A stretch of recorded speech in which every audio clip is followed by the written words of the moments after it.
Welcome to the build review of the Heinkel 162 from Brengun in 1/44 scale. This kit is a part of my little diorama here that I will show you in detail in another video soon. Make sure to subscribe and follow my channel so you don't miss it.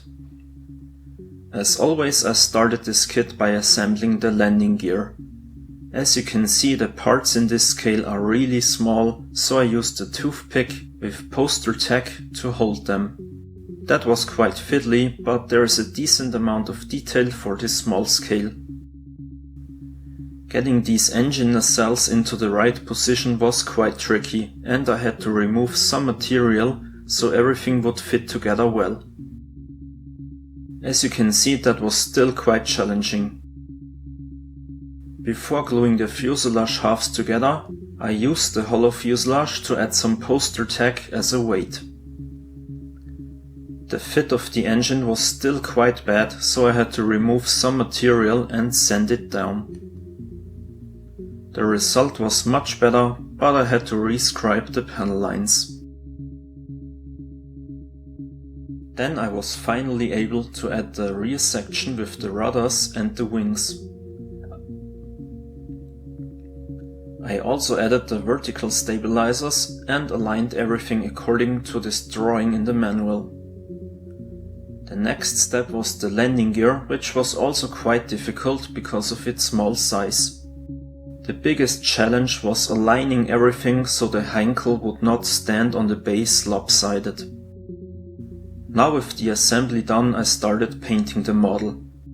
I used RLM 66 for the cockpit as well as olive for the seats.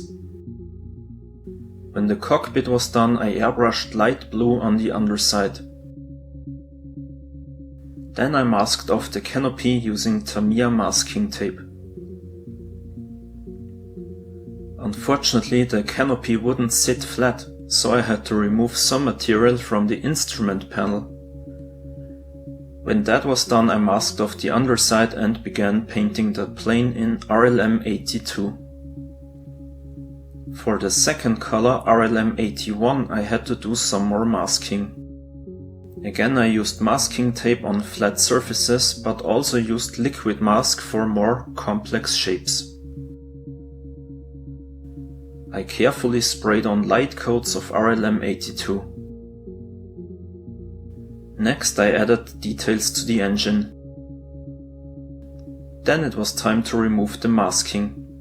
It might look a bit chaotic with all that masking liquid, but in fact that works surprisingly well. Now the paint job was done, I continued by adding the decals. There is only a handful of decals and they are of high quality, so that was done rather quickly. However, at this point I had the impression that the heinkel was a bit too clean, so I tried out this dark grey wash on the panel lines.